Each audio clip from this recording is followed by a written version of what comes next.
नमस्सर्वेभ्यः। व्योम संस्कृतपाठशालायाः कौशलसंवर्धनं संस्कृतव्याकरणं निबन्धलेखनञ्च इत्यस्य प्रक्रमस्य अद्य 28 पाठः। अद्य वयं लट्लकारे अवशिष्टानां विशेषधातूनां रूपाणि कथं भवन्ति इति पश्यामः। गुरुरेव गतिर्गुरुमेव भजे गुरुणैव सहास्मि नमो गुरवे न गुरोः परमं शिशुरस्मि गुरोर्मतिरस्ति गुरौ मम पाहि गुरो। वाक्यकारं वररुचिं भाष्यकारं पतञ्जलिं पाणिनिं सूत्रकारं च प्रणतोऽस्मि मुनित्रयम्।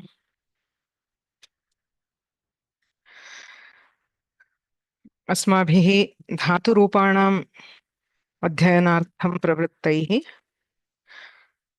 लकारशः धातुरूपाणाम् अध्ययनं क्रियमाणमस्ति। तत्र आदौ लट्लकारः। लट्लकारे प्रथम चतुर्थ षष्ठ दशम गणानां ये धातवः ते सामान्यधातवः। तेषां रूपाणि कथं भवन्ति इति ज्ञातम्। ततः अन्येषु गणेषु ये धातवः सन्ति ते विशेषधातवः। यतोहि प्रतिगणं तत्र रूपे कश्चित् विशेषः भवति, भेदः भवति। अतः आदौ अध्ययनकाले गणशः यदि वयं रूपाणि जानीमः अग्रे उपयोगाय भवति. Since this is the first lakara, we are spending a significant time, but it is important to get introduced to these dhatus, especially because in the beginner levels, we hardly ever look at these dhatus, right? So we are looking at the samanya dhatus, but for the vishesha dhatus, it needs some amount of effort, systematic effort, where we recognize the patterns and the prakriti and pratyaya and try to match them. So that is why it is taking time. Later lakaras we will move faster. So in the last class we saw the dhatus of juhotyadi, which is the third gana, and swadi, which is the fifth gana. जुहोत्यादि गणे ओहाक् त्यागे इति धातुः, हा इति धातुः तृतीयगणस्य विशेषः यत् धातोः द्वित्वं भवति। अतः जहा, जहाति, जहीतः, जहितः, जहति, जहासि, जहीथः, जहिथः, जहीथ, जहिथ, जहामि, जहीवः, जहिवः, जहीमः, जहिमः इति रूपाणि भवन्ति। एवं दुदानि दाने इति उभयपदी धातुः परस्मैपदे आत्मनेपदे रूपाणि भवन्ति। द्वित्वे कृते ददा इति भवति। ददाति, दत्तः, ददति, ददासि, दत्थः, दत्थ, ददामि, दद्वः, दद्मः।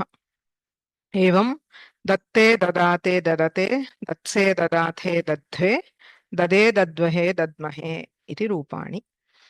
So as we have noticed by now, the first three pratyaya, that is ti, si, mi, generally have a different pattern compared to the rest of the pratyayas.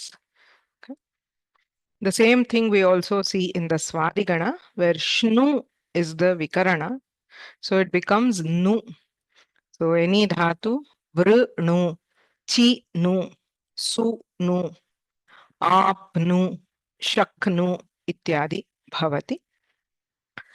तत्रापि वृणोति, वृणुतः, वृण्वन्ति, वृणोषि, नु, नो इति गुणः टीसीमि इत्यत्र एव भवति। वृणोषि, वृणुथः, वृणुथ, वृणोमि, वृणुवः, वृण्वः, वृणुमः, वृण्मः। आत्मनेपदे वृणुते, वृण्वाते, वृण्वते, वृणुषे, वृण्वाथे, वृणुध्वे, वृण्वे, वृणुवहे, वृण्वहे, वृणुमहे, वृण्महे। सन्धिः यत्र यत्र भवति तत्र करणीयम् अस्माभिः। इदानीम् अग्रिमगणं पश्यामः, रुधादिगणः। which is the seventh gana. So we are left with 7, 8, and 9. So Rudhadi is the seventh gana, where the Vikarana Pratyaya is called Shnam, which takes the form of Na. But the special feature of this Vikarana Pratyaya is, so far, if you notice, all dhatus, we add the Vikarana after the dhatu, right? So if you have, say, Nrit, Ya becomes Nritya, or Vr and Nu becomes Vrnu. Everywhere the pratyaya is added at the end of the dhatu, but ayam pratyaya, shnam iti pratyaya, madhye bhavati ityukte. So if you take bhidir vidarane iti dhatuhu asti. Bhidir is to break something. Okay, bheda is to break. So bhid is the dhatu. Now this na is not added to the end. It doesn't becomes bhid na. Instead, it becomes bhi na d. So it is added after the vowel which is present in the dhatu. Dhatau yaha swaravarnaha bhi ityasti tatra madhye na iti yojanam bhavati bhi na d. Similarly, if we take another dhatu, chidir dvaidhikarane. Chid dhatu, it means to cut into two. Okay, so cheda is to cut using any sharp instrument. It could be scissors or knife or sword. So cheda is to cut off something. Now here also in between, so you get chi na d, bhinad, chinad. Any dhatu you take in the Rudhadigana. So Rudha becomes Runadh. Krit becomes Krnat. The Vikarana Pratyaya is added in between, that is after the vowel and before the consonant. So it is placed in that penultimate position. That is a special feature of the Gana. Now once we have the Anga, we have the Pratyayas. Pratyayas are the same. Titaha anti, sithaha tha, mi vahamaha. Te ate ate, se ate dve, e vahe mahe. So you should remember always. Te, in Atmanepada, we have two patterns. One is te ite ante, se ithe dve, e vahe mahe, which we see in 1, 4, 6, 10. Okay. In all other ganas, it is te ate ate, se athe dve, e vahe mahe. Now let us take bhid dhatu, bhidir vidarane iti dhatuhu. Tasya rupani, bhinatti, bhintaha, bhindanti, bhinatsi, bhinthaha, bhintha, bhinadmi, bhindvaha, bhindmaha. Atmanepada rupani, bhinte, bhindate, bhindate, bhintse, bhindathe, bhindve, bhinde, bhindvahe, bhindmahe. So if we try to trace a pattern here, we see in, as usual, in ti, si, mi, we have bhinad, bhinad, whatever is the form, it is heard as bhinad, whereas everywhere else we hear bhind. So bhinad occurs only in the first column, that is ti, si, mi. Everywhere else we start with bhind. The akara of the vikarana is deleted. So bhind taha, bhind anti, bhind thaha, bhind tha. That is the first thing to remember. Bhinad in ti, si, mi. Everywhere else bhind. That is what we start. Then there is nothing else. We just have to do chartva sandhi. Yatra yatra pita varnena chinhitam asti. Tatra chartva sandhi. So bhinad ti becomes bhinatti. dakarasya sthane. So the gets converted to ta. Third letter replaced by first letter is chartva sandhi. So bhind taha becomes bhintaha, bhintha, bhintha. So wherever there is no color, you hear the. Everywhere else, we hear the ta. Right? So bhinatti, bhintaha, bhindanti, bhinatsi, bhintha, bhintha, bhinadmi, bhindvaha, bhindmaha. Similarly here, bhinte, bhindate, bhindate, bhintse, bhindate, bhindve, bhinde, bhindvahe, bhindmahe. Etani rupani. These are the normal forms. There is one Vishesha, किन्तु अस्माकं पुस्तके चित्तूरु सभायाः धातुमञ्जरी पुस्तके न दीयते, and it's not essential. There are some cases, if you look at the website ashtadhyayi.com, you will see two forms in some cases. Okay, so that is purely because there is a lopa. Wherever there are these three consonants in a series, say n, t, t, n, t, th, okay, or n, d, th, that is t, t, t, th, d, th, similar consonants. Okay, if they are there, one of them can be optionally, the middle consonant is optionally deleted. Right? Say, for example, in bhinte, we have bhi, n, t, te. Instead, you can just write it as bhinte. But uchcharane bhedaha atyantam sukshmaha. Whether you are saying it as bhinte or bhinte, there is a very subtle difference. Okay. So to avoid the complication, अस्माभिः एकमेव रूपम् अत्र ज्ञायते चेत् पर्याप्तं, विशिष्य उच्चारणकाले भिन्ते, भिन्दाते, भिन्दते. So bhinte ityatra, whether you write single takara or double takara, both forms are correct. So for this stage, you can ignore that part. Okay, there is not much difference. So here also, whether you say bhintaha or bhintaha, bhintaha or bhintaha, there is a very subtle difference. Kintu tatra ubhayathapi shuddham ityatah bhedaha na bhavati. Okay.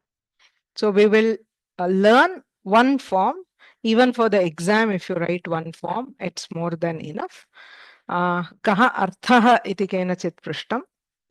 To break. Bheda is to break, to separate, ityadi. Okay. So chid dhatoh api samanataya rupani bhavanti. There is no other difference. So chinad or chind, and you have the chartva sandhi. So chinatti, chintaha, chindanti, chinatsi, chinthaha, chintha, chinadmi, chindvaha, chindmaha, chinte, chindate, chindate, chintse, chindate, chindve, chinde, chindvahe, chindmahe. Bhid and chid, the difference in meaning is chid is usually, cutting with a sharp object, right? That is called cheda, like you cut with, say, a knife or a sword, etc. Whereas bheda is to sort of break it. You smash it, or you take, say, a hammer and hit. Then you're not doing chedana, you're doing bhedana, to break. Whereas cheda is literally to cut into two. Okay. So for, say, for vriksha, we say vrikshasya chedanam karoti, to cut a tree. Whereas shilayaha, shilakhandasya bhedanam karoti. So shilakhanda you can't cut. Okay, so you put a dynamite or you take a huge hammer and you break it into pieces. That is the difference. The forms are exactly the same for both dhatus, bhid and chid. Okay. Idanim वयम् आदौ धातुरूपाणि वक्तुं प्रयत्नं कुर्मः. As you see, for ti, si, mi, you have to use bhina, whereas for everything else we use bhin or bhinad and bhind. Sorry. Just one second.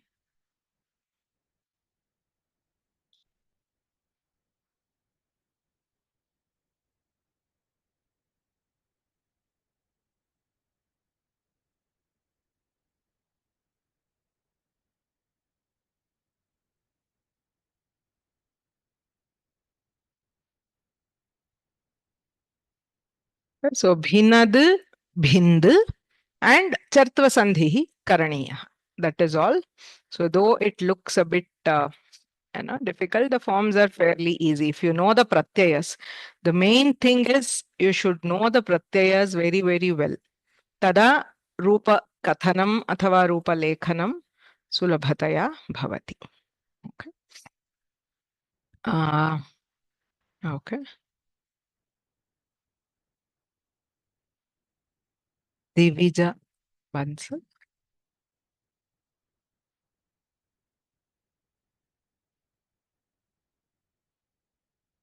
Can you please unmute yourself?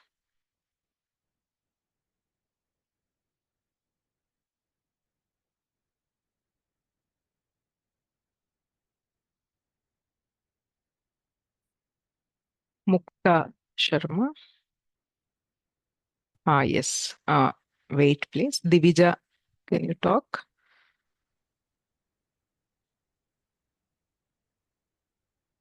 Na shruyate. Please check your microphone. Mukta Sharma.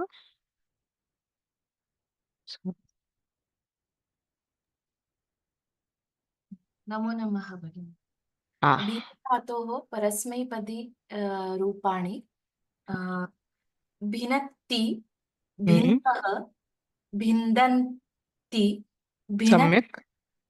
भिन्तः, भिन्थः, भिन्थ, भिनद्मि, भिनद्वः, Bhindvaha. So other than here, you have to say bhind. भिन्द्वः, भिन्मः, Samyak. भिन्ते, भिन्दाते, भिन्दते, भिनत्से, भिन्दा. No. Bhintse. Only for Parasmaipada first three. भिन्त्से, भिन्दाथे, भिनद्वे, Bhindve. भिन्द्वे, द्वे, भिन्दे, भिनद् द्वे हे, Bhindvahe. भिन्द्वहे, भिन्द्महे. Correct. So in Atmanepada, everywhere just bhind. Start with bhind and then join. Can you tell the Atmanepada rupas again? भिन्ते, भिन्दाते, भिन्दते, भिन्त्से, भिन्दाथे, भिनद्वे, भिन्दे, भिन्द्वे, भिन्दे, भिनद्वहे, भिन्दमहे. भिन्द्वहे, भिन्द्महे. Correct. So everywhere bhind in Atmanepada. No. Idanim atra vakyeshu parasmaipada rupani. तक्षकः भिनत्ति, Bhinatti. तक्षकौ भिन्तः, Samyak. तक्षकाः भिन्दन्ति, Uttamam. त्वं भिनत्सि,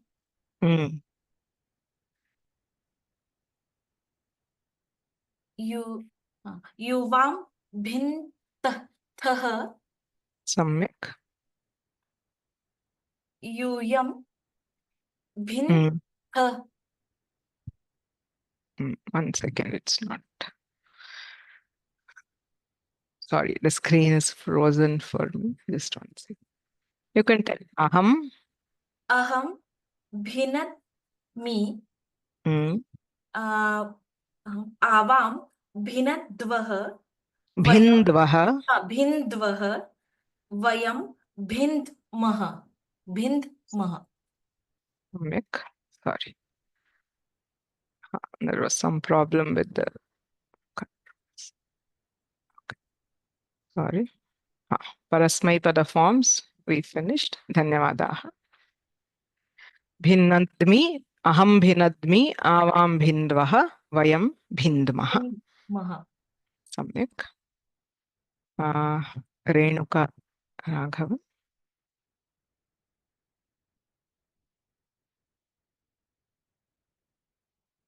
please unmute yourself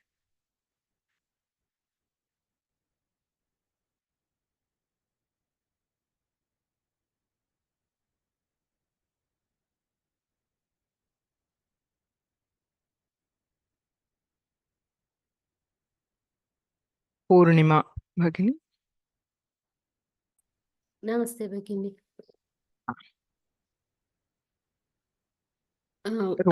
आदौ रूपाणि अस्तु भिद् धातु उभयपदी परस्मैपदी रूपाणि लटि परस्मैपद रूपाणि लटि परस्मैपद रूपाणि भिनत्ति भिन्तः भिन्तः भिन्तः भिन्दन्ति भिनत्सि भिन्तः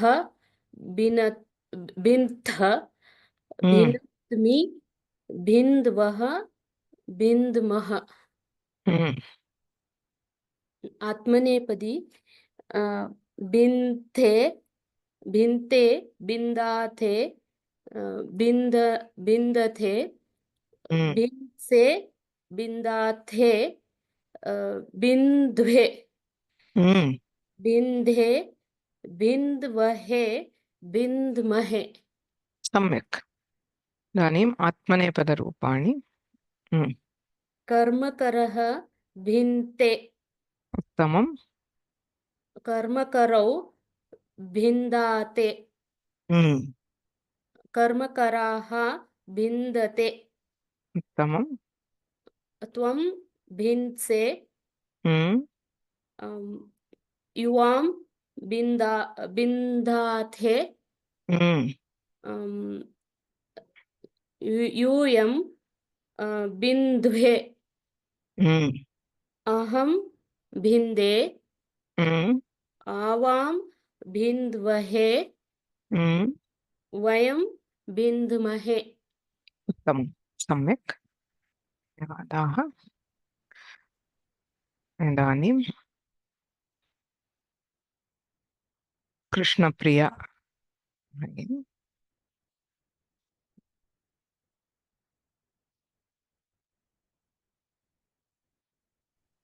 नमस्ते Please. महोदय नमस्ते हाँ. महोदय क्षम्यताम् हाँ रूपाणि वदति वा न दृश्यते स्क्रीन् अपेक्ष्यते वा तत् पूर्वं किञ्चित् हा ऐ थिङ्क् इट् इस् डिलेड् आत्मनेपदी विद् धातु परस्मैपदरूपाणि आदौ वदतु परस्मै भिनत्ति भिन्तः भिन्दन्ति भिनत्सि भिन्थः भिन्थ भिनद्मि बिन्द्वः बिन्द्मः आत्मनेपदीरूपाणि भिन्ते भिन्दाते भिन्दते भिन्से भिन्दाथे भिन्दे भिन्द्वे भिन्द्वे क्षम्यताम् उत्तम पुरुष भिन्दे भिन्द्वे बिन्द्वहे बिन्द्महे उत्तमम् इदानीम् अत्र वाक्यानि एकं क्षणं हा चोराः चोराः भिन्दन्ति भिन्दते भिन्दते उत्तमं भिन्दन्ति भिन्दते भिन्दति अहं भिनद्मि अहं भिन्दे भिन्दे उत्तमम् वयं भिनत्सि वयं वयं भिन्से वयं वयं उत्तमपुरुष वयं भिन्द्मः वयं भिन्द्महे भिन्दमः भिन्दमहे सम्यक् शिशुः भिनत्ति भिन्ते भिन्ते भिन्ते त्वं त्वं भिनत्सि त्वं भिन्से भिन्से उत्तमं सम्यक् धन्यवादाः इदानीं समानरीत्या छिद् धातोः रूपाणां प्रयत्नं कुर्मः मालती मुरलीधरन् नमस्ते राम राम हा राम चिद् धातोः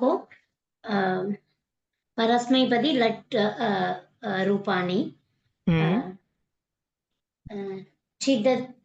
छिदति वा छिनत्ति छिनत्ति चिन्तः छिन्दन्ति छिनत्सि चिन्तः चिन्थ चिन्ध्मि चिन्ध्वः छिनद्मि क्षम्यतां छिनद्मि चिन्ध्वः चिन्मः सम्यक् आत्मनेपदी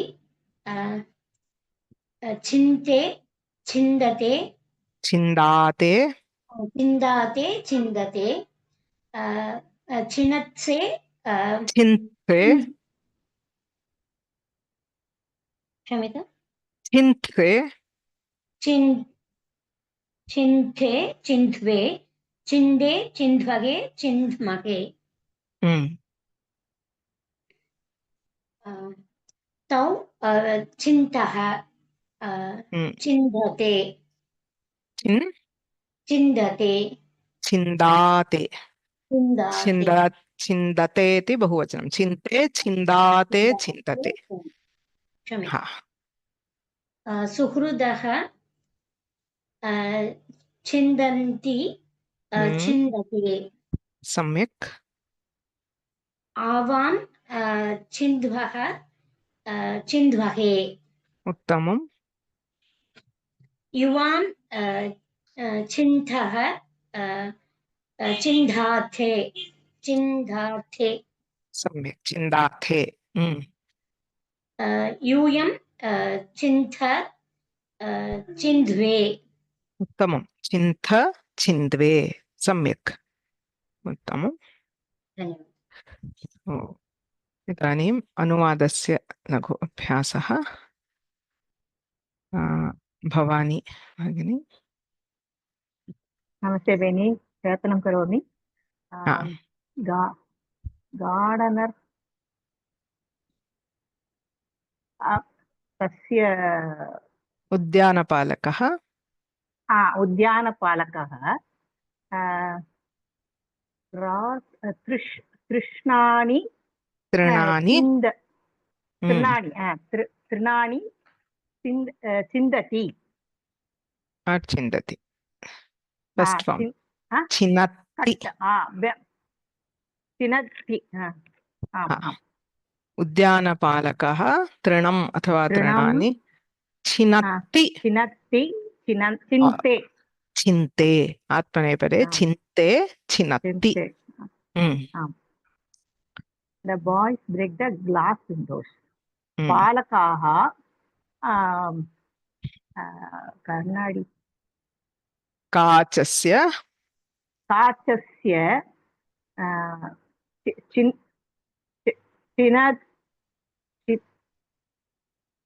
चिन्दन्ति चिदते छिन्दते और भिन्द दिस इज भिद धातु टू ब्रेक इज भिद अस्तु भिद धातु अस्तु अस्तु भिन्दन्ति और भिन्दते भिन्दते भिन्दते भिन्दन्ति और भिन्दते बालकाः भिन्दन्ति अथवा भिन्दते किं भिन्दन्ति ग्लास् ग्लास् काचस्य काचस्य window. Wi- Window window. is gavaksha, गवाक्षराणि gavakshan. Or Gavaksha, vatayanam. वातायनम् अस्तु Window क्षम्यतां is भगिनि. no chinta nasti. Kacha is glass. Glass So kacha gavakshan or kacha vatayanani bhindanti bhindate. धन्यवादः धन्यवादः Correct.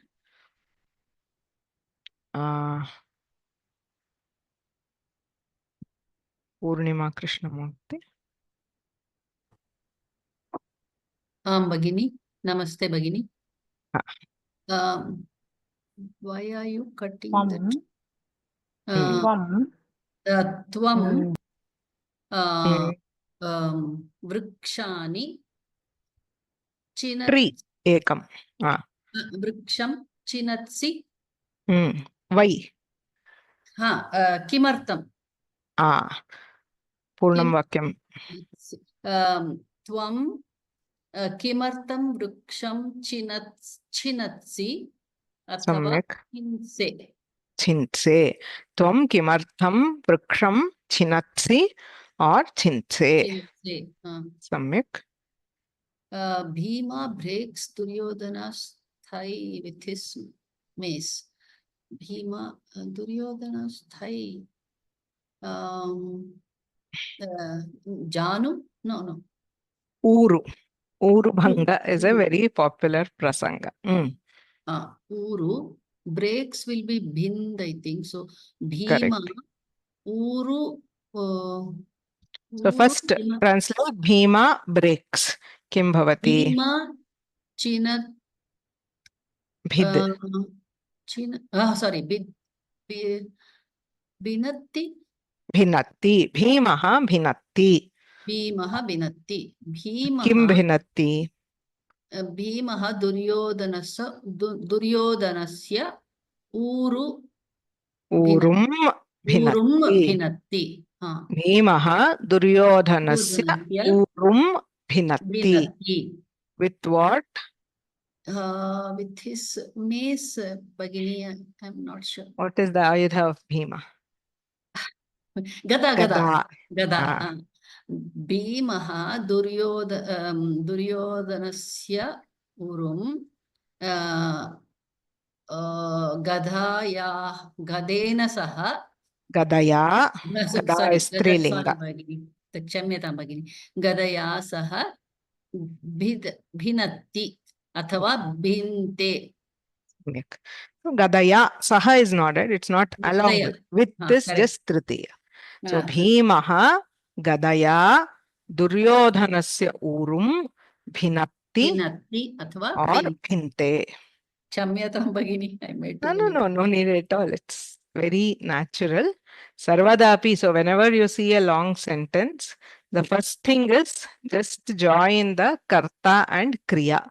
Okay, that is the base of the sentence. So Bhima breaks. Bhimaha bhinatti athava bhinte. Then you have to add. Okay, arambhikastare tathaiva abhyasaha karaniyaha.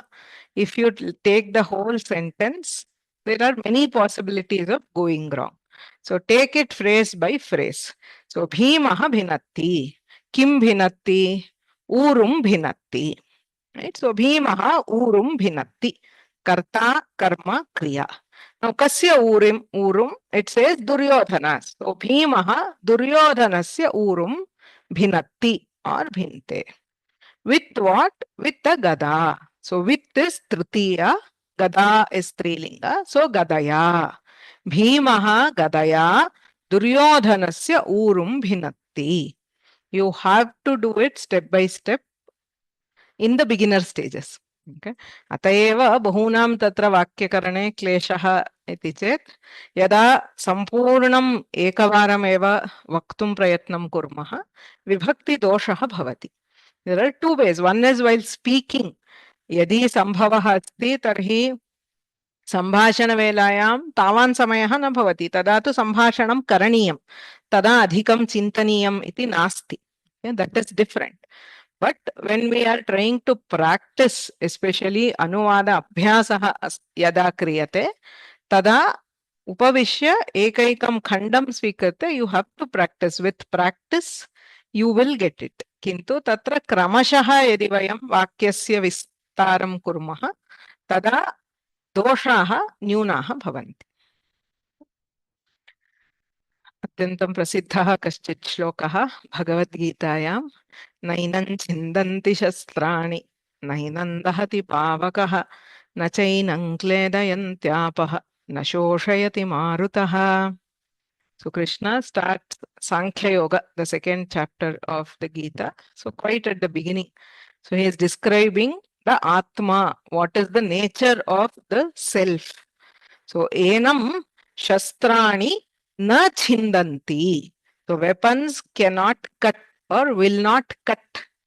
Enam pavakaha na dahati. The fire will not burn. So apaha enam na kledayanti. Apaha means water. Apaha is a very special word. It is a bahuvachananta shabda. That's why it says apaha na kledayanti. So water will not wet the self. It is not a material object. Right? So marutaha na shoshayati. The wind will not dry. So it is something very subtle beyond all these. Tatra chindanti. Chinatti, chintaha, chindanti. Shastrani chindanti. Or shastrani na chindanti. अग्रे गच्छामः.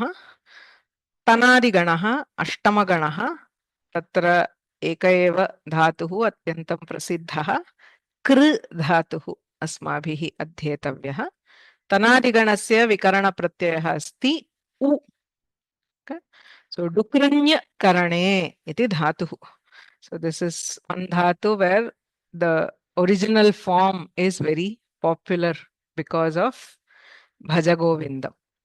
Bhajagovindam, Bhajagovindam, Govindam Bhajamudhamate, Samprapte Sannihite Kale, Nahi Nahi Rakshati, Dukriñ Karane.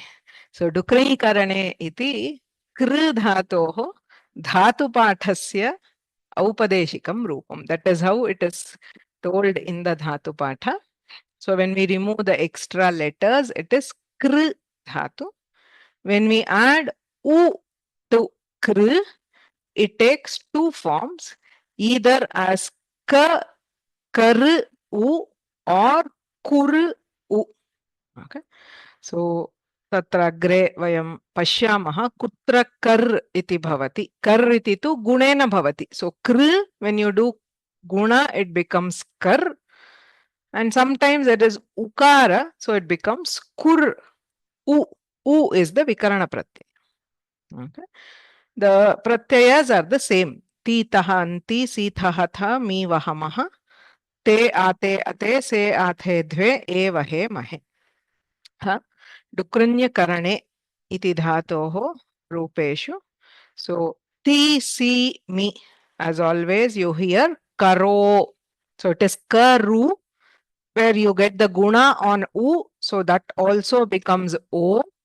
So we hear karo, karoti, karoshi, karomi. Anyatra sarvatra api kuru iti bhavati.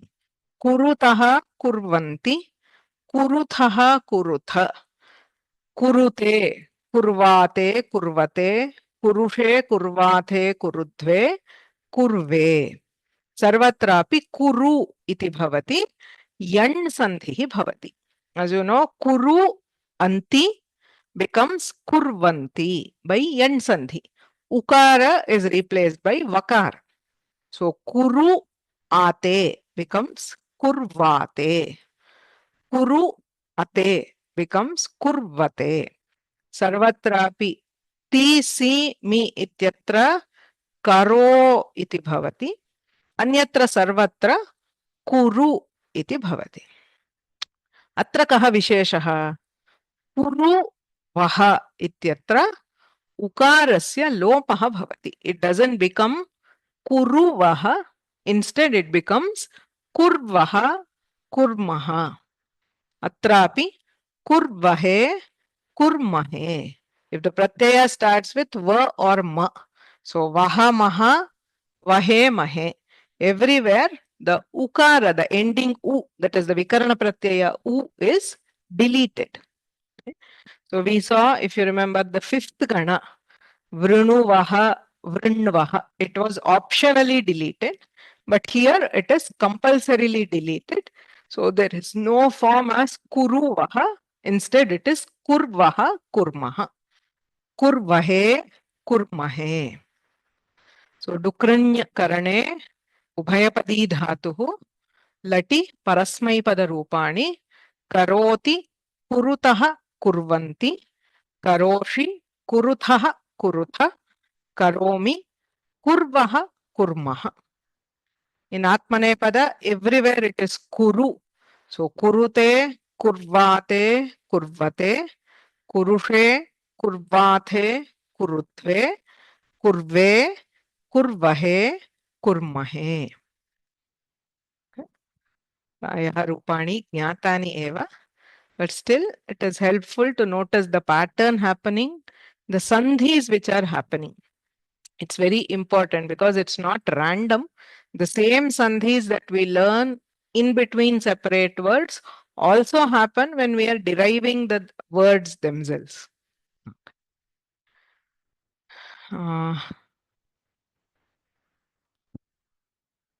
Madhuri. Bhagini.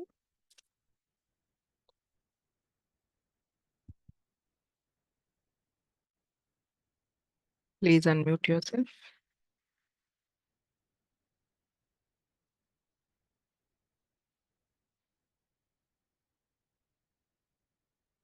Madhuri.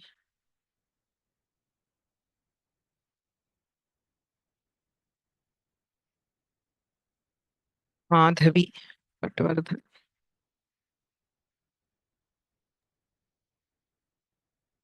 Can you hear me? Yes. Patatu. डुक्रुई क्रू करणे उभयपदी धातु लटी परस्मैपदी करोति कुरुतः कुर्वन्ति करोषि कुरुथः कुरुथ करोमि कुर्वः कुर्मः आत्मनेपदी धातु कुरुते कुर्वाते कुर्वते कुरुषे कुर्वाथे कुरध्वे कुरुध्वे कुर्वे कुर्वहे कुर्महि सम्यक् नारी करोति करोति नार्यौ कुरुतः सम्यक् नार्य कुर्वन्ति त्वं करोषि युवां कुरुथः यूयं कुरुथ अहं करोमि आवां कुर्वः वयं कुर्मः उत्तमं सम्यक् चन्द्र शङ्कर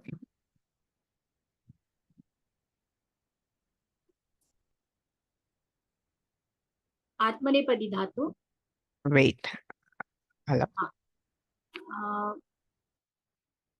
चन्द्र शङ्कर प्लीज अनम्यूट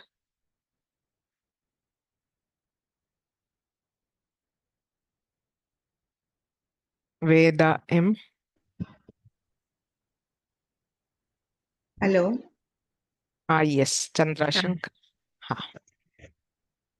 इदानीं कृ धातोः आत्मनेपदरूपाणि रूपाणि उभयं वदतु परस्मैपदरूपाणि अस्तु अस्तु परस्मैपदरूपं करोति कुरुतः कुर्वन्ति करोषि कुरुतः कुरुथ करोमि कुर्वः कुर्मः इदानीम् आत्मनेपदरूपं कुरुते कुर्वाते कुर्वते कुरुषे कुर्वाथे कुरुद्भे कुर्वे कुर्वहे कुर्महे सम्यक् अत्र आत्मनेपदरूपाणि वदतु अस्तु पुरुषः कुरुते Mm.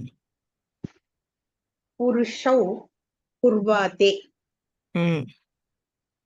पुरुषाः कुर्वते Mm. त्वं पुरुषे युवां कुर्वाते यूयं कुरुद्वे Mm. अहं कुर्वे आवां कुर्वहे वयं कुर्महे उत्तमं. धन्यवादः. धन्यवादः वेदा M. Sorry. எங்க போச்சு? Sorry. एक निमिषं. शृणोति वा? Screen is not coming. Post दृश्यते वा? अटेण्डी आगच्छति. पोस्ट् अटेण्डी स्क्रीन् आगच्छति इदानीं. Maybe you I shifted don't know from what I have pressed. a mobile. वदामि. शृणोति वा? अहं वदामि. श्रूयते श्रूयते वद. कृ धातुः परस्मैपदिरूपाणि. लटि करोति कुरुतः कुर्वन्ति करोषि कुरुतः कुरुथ करोमि कुर्वः कुर्मः. आत्मनेपदिरूपाणि कुर्ते कुर्वाते कुर्वते कुरुषे कुर्वाथे कुरुध्वे कुर्वे कुर्वहे कुर्महे.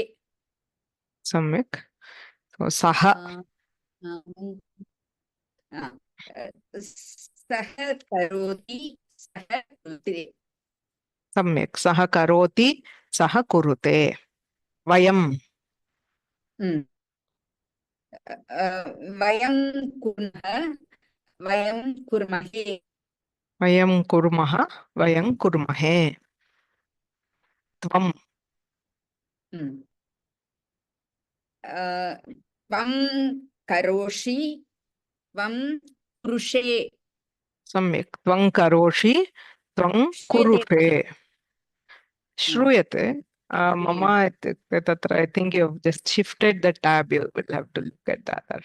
चिन्ता नास्ति. इमे इमे इति पुल्लिङ्गे. अयम् इमौ इमे. इमे कुर्वन्ति इमे कुर्वते. कुर्वते. इमे कुर्वन्ति इमे कुर्वते. अहम् अहं करोमि अहं कुर्वे. अहं करोमि अहं कुर्वे. सम्यक्. उत्तमम्. धन्यवादः. ओके. इदानीम् अग्रे गच्छामः. So we'll move on. Kr is a very popular dhatu. अतः प्रायः ज्ञायते तस्य रूपाणि. इतोपि अभ्यासः. We'll upload the slides and the exercises. You can practice. We'll move on to the last gana, which is the Kriyadi gana. Okay. So Kriyadi ganaha navamaha ganaha. Tatra vikarana pratyaya asti na iti. Shna is the actual vikarana pratyaya, which takes the form of na. Okay. So there are three dhatus which are given here in the Chittur book. First one is the Kri dhatu. Dukrinya. So Dukrinya is different from Dukrinya. Both of them have the same marker letters, but it is Kri. Kr and Kri. So Kri is to buy. Dravya Vinimaya. So in those days, to buy, it was basically exchange or bartering, right? So if you want something, you give something else. So Dravya Vinimaya, exchange of objects, was called Krayana. But today, I mean, you give money and buy something. That is Krayana. So Kri and Na, because Kri has this Repha, there is Natva. The Na gets converted to Na. It becomes Krina. There is one more dhatu. Kri is Ubhayapadi. there is mush dhatu. Mushaste. Mush is to steal. So mush na becomes mushna. Here also there is natva because of the shakara. The third dhatu taken here is grah dhatu. Graha upadane. So upadana is to take something, to take hold of something. So it becomes grinha. This is special note. In the original dhatu we have grah, but in latlakara it becomes grih. That is one change. Grah becomes grih, and there is na. Here also there is natva. Okay, so it becomes grih na. When we pronounce it, the hakara with nakara is pronounced as grinhati. Okay, not grihnati. In sampradayika way of pronunciation, it is pronounced as grinhati. Okay? So grih na becomes grinha. All there are many dhatus. It's a popular gana. Say janati, prinati. All these are from the same gana. So all three have similar forms. There is no difference in forms. It's a similar pattern. It is just three different dhatus. Yeah. So we will see the pattern now. Krinati, krinitaha, krinanti. Krinasi, krinithaha, krinitha. Krinami, krinivaha, krinimaha. Atmanepade, krinite, krinate, krinate. Krinishe, krinathe, krinidhve, krine, krinivahe, krinimahe.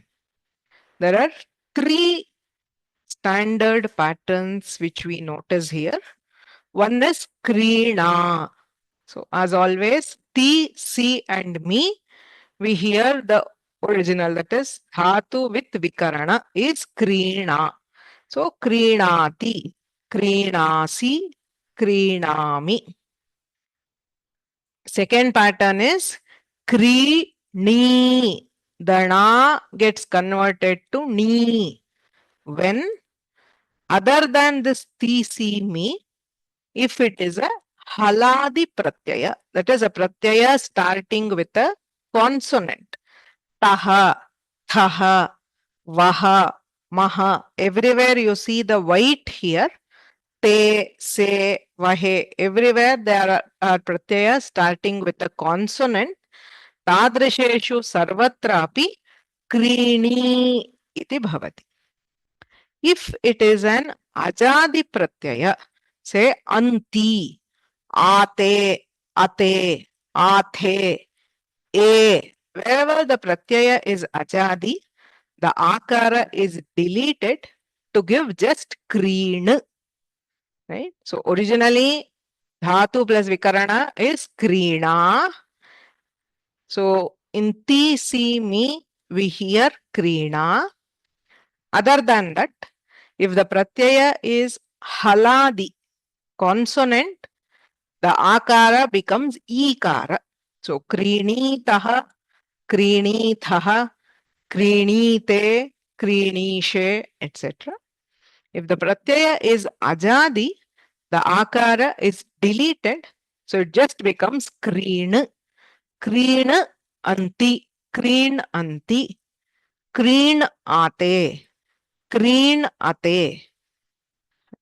So that is why krinati, krinitaha, kreen anti, kreenanti, krinasi, krinithaha, krinitha, krinami, krinivaha, krinimaha. Atmanepada, krinite, kreen ate, kreenate, kreenate, krinishe, kreenathe, kreenidhve, krine, krinivahe, Krinimahe. So 3 patterns. Krina is seen in ti, si, mi. Krini is seen wherever the pratyaya starts with a vyanjana or a consonant. Krin is seen wherever the pratyaya starts with ajadi, that is a vowel. Okay. So idanim asya rupakathanam. Monica Balaji. नमस्ते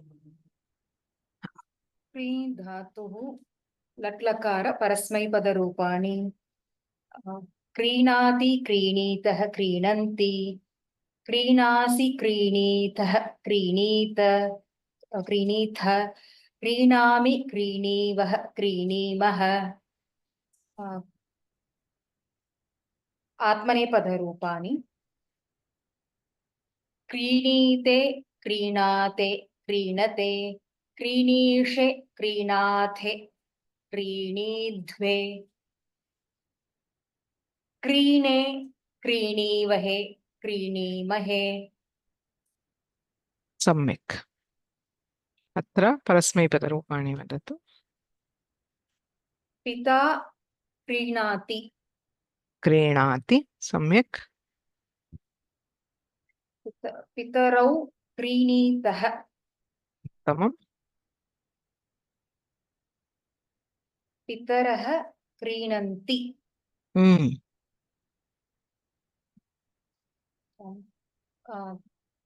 त्वं क्रीणासि युवां क्रीणीतः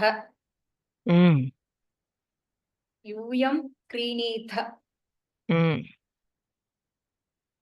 अहं क्रीणामि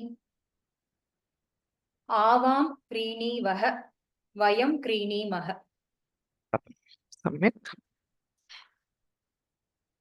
शिवसुब्रह्मण्यं महोदय. क्री धातोः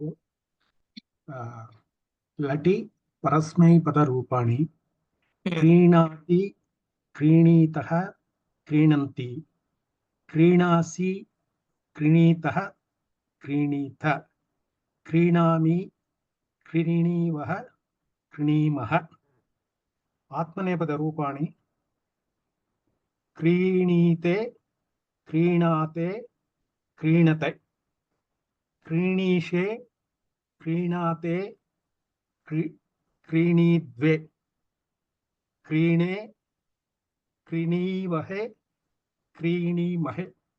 सम्यक्. वाक्येषु आत्मनेपदरूपाणि. महिला क्रीणाति. आत्मनेपदम्. आत्मनेपदरूपाणि क्रीणीते. महिळे क्रीणाते. क्रीणाते. महिलाः क्रीणते. क्रीणते. त्वं क्रीणीषे. क्रीणीषे. युवां क्रीणाते. क्रीणाथे. यूयं क्रीणीध्वे. अहं क्रीणे. आवां क्रीणीवहे. वयं क्रीणीमहे. क्रीणीमहे. सम्यक्. धन्यवादाः. So one point, we have seen this, but again to bring it, to remind it. So we have see and say, right? So here it is Krina-si, whereas here it is Krini. So this is common rule everywhere. If the preceding swara is a or a, we will hear the sakara itself. So it is Krinasi, not Krinashi. There is no shatva. But if the preceding swara is anything other than akara or akara, you get shatva. So this becomes Krinishe. Original pratyaya, both cases has sakara. Depending on the previous swara, okay, this pattern is common in both Subantas and Tingantas. In Subanta, Saptami Bahuvachana, Rajasu, Ramasu, everything else, Harishu, Nadishu, Dhenushu, Vadhushu, Goshu. Any other swara, it becomes Shu. For A and A, it is Su. Similarly here, anything it is, if it is A or A, it is Si. Dadasi, Jahasi, Pathasi, Bhavasi, Nrityasi, everywhere it is Si. But if it is any other swara, like here, right, say Shaknoshi, Karoshi, Krinishe, Kurushe, it becomes Sh. Okay.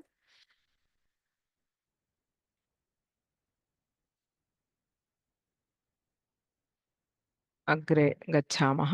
अत्र क्री धातोः रूपैः वाक्यं गीर्वाणि. नमस्कारः भगिनि. सः क्रीणाति क्रीणीते. उत्तमं. सः क्रीणाति, सः क्रीणीते. वयं क्रीणीमः, वयं क्रीणीमहे. उत्तमं. वयं क्रीणीमः, वयं क्रीणीमहे. त्वं क्रीणासि क्रीणीषे. क्रीणासि क्रीणीषे. इमां क्रीणन्ति. इमाः क्रीणन्ति क्रीणते. क्रीणते. सम्यक्. अहं क्रीणामि, अहं क्रीणे.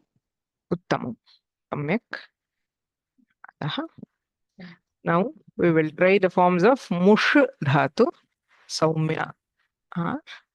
So mush forms are very similar. It is just a parasmaipadi dhatu. So there are no atmanepada forms. But in ti, si, mi, it is mushna. If it is haladi, it becomes mushni. Ajadi becomes mushna. Rupani vadatu. नमस्ते भगिनि. मुष् मुषास्तेये तदा मुष्णाति मुष्णीतः मुष्णन्ति मुष्णासि मुष्णीतः मुष्णीथ मुष्णामि मुष्णीवः मुष्णीमः. चोराः मुष्णन्ति. सम्यक्. आवां मुष्णीवः. सम्यक्. तौ मुष्णीतः. अयं मुष्णाति. मुष्णाति. त्वं मुष्णासि. मुष्णासि. त्वं मुष्णासि. सम्यक्. उत्तमम्. समानरीत्या ग्रह धातोः. So as we saw, it becomes grinha, grinhi, or grinh. Okay.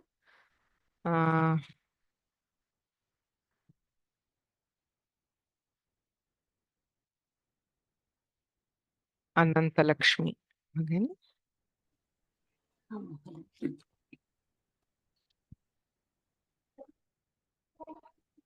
ग्रह धातोः हाँ. गृह्णाति गृह्णासि गृह्णीतः गृह्णीथ गृह्णामि गृह्णाति. गृह्णाति गृह्णाति गृह्णीतः गृह्णन्ति गृह्णासि गृह्णीतः गृह्णीथ गृह्णामि गृह्णीवः सम्यक्.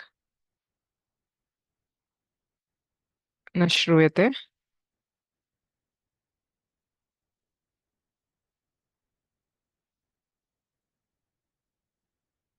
भगिनी न श्रूयते.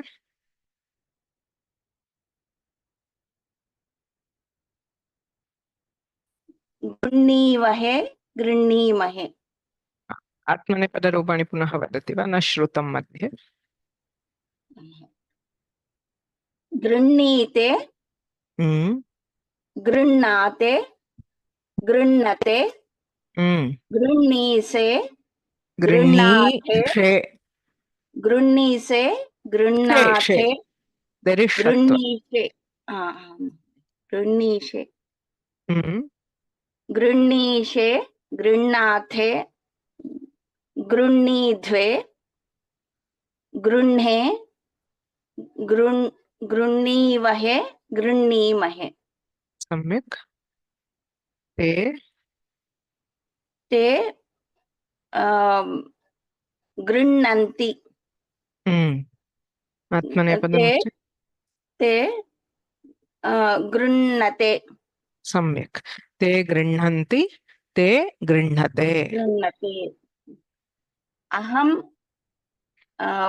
गृह्णामि, अहं गृह्णे. सम्यक्. वयं गृह्णीमः, वयं गृह्णीमहे. सम्यक्. धनिकः गृह्णाति, धनिकः गृह्णीते. सम्यक्. त्वं गृह्णासि, त्वं गृह्णीसे, गृह्णीषे. ते. सम्यक्. त्वं गृह्णासि, त्वं गृह्णीषे. उत्तमं. धन्यवादः. धन्यवादः. इदानीम् अनुवादः. क्रिये, मुष or grah, depending on the meaning you have to use.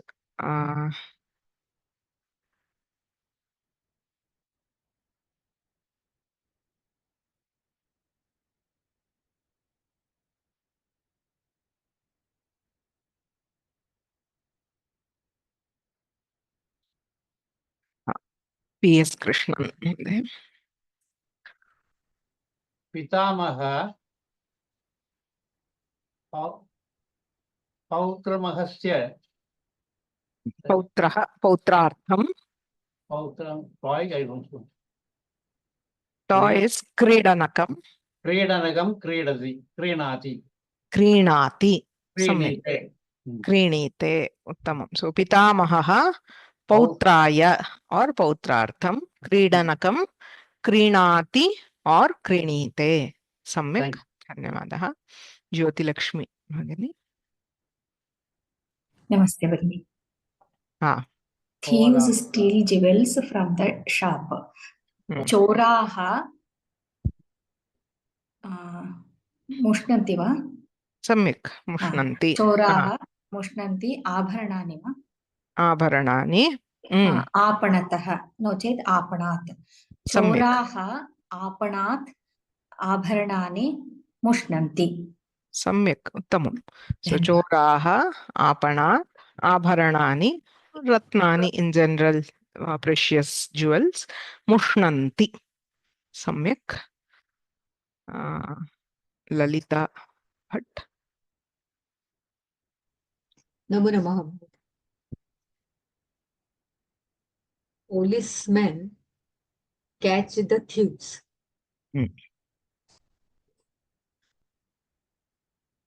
रक्षकाः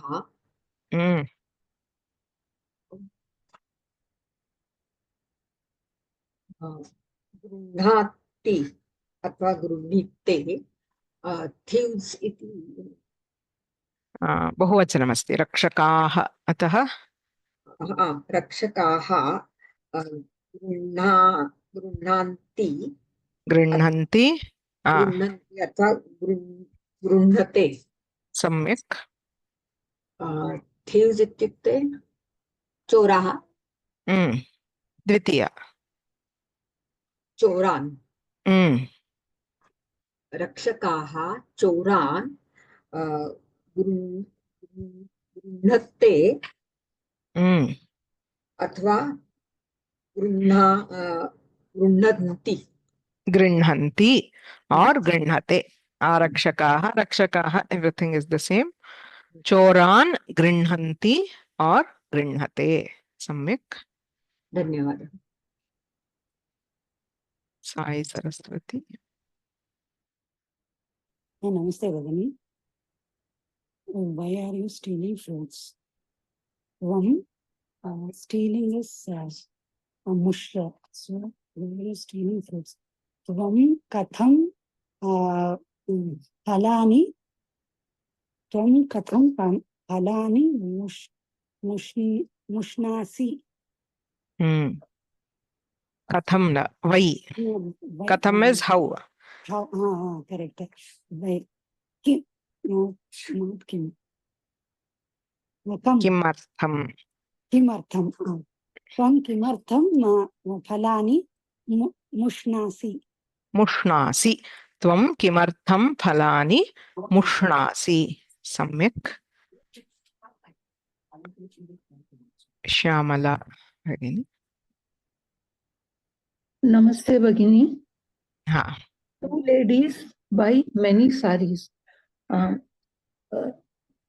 Dve mahile क्रीणीतः सारी शाटिकाः शाटिकाः बहुवचनं. शाटिकाः only शाटिकाः क्रीणीतः और क्रीणाते. सम्यक्. सो महिले अनेकाः और बह्वीः शाटिकाः क्रीणीतः और क्रीणाते. सम्यक्. धन्यवादः महोदय. हाँ. So, Bahutra Prayoga, all dhatus are there. So there is one verse from Yoga Vasishtha. It is a text on yoga and Vedanta mainly. So Krinanti Pranapanyena Dhanam Manam Ghanabhramaha Yathashastreihi Katham Buddhya Na Krinanti Ajaram Padam. So he is actually saying Ghana Brahma. Brahma is delusion. So generally people are filled with a dense delusion. That is, they don't realize what is really valuable. So Prana Panyena, giving their own lives as, Panya is the currency. Using the currency of their life. Dhanam Manam Krinanti. They buy money or respect. That is, they spend their whole life trying to earn money or earn respect. Katham buddhya ajaram padam na krinanti. Why do they not try to buy ajaram padam? Ajara means that which has no old age. That is the eternal state. So it's a Vedantic text. So he says the goal of life should be to gain immortality, or what we call moksha, or the ultimate truth. So rather than striving for that ajaram padam na krinanti, they do not buy, which they can do with their intellect. So if they think about what is nitya and anitya, they can strive. Instead, they buy or they earn only wealth and respect and other fleeting things, spending their own lives. Okay. That's just one illustration. One more for the Mushadhatu, an interesting derivation. We know the word Mushikaha. Mushikaha is a rat. Why is it called a Mushika? Mushnati Dravyani. Because it steals. Right? It steals all, whether it is food or other things. So the Mushika is from Mush Dhatu. There is a Dirgha, but there the Vyutpatti derivation given for Mushika is Mushnati Dravyani, that which steals things from the house. Whatever you store for safekeeping, the rats steal it. That is why it is called a Mushika. Literally, it means it's a thief. So we'll stop here. We'll continue the next class. Next class is on Tuesday. गुरुरेव गतिर्गुरुमेव भजे गुरुणैव सहास्मि नमो गुरवे न गुरोः परमं शिशुरस्मि गुरोर्मतिरस्ति गुरौ मम पाहि गुरो वाक्यकारं वररुचिं भाष्यकारं पतञ्जलिं पाणिनिं सूत्रकारं च प्रणतोऽस्मि मुनित्रयम्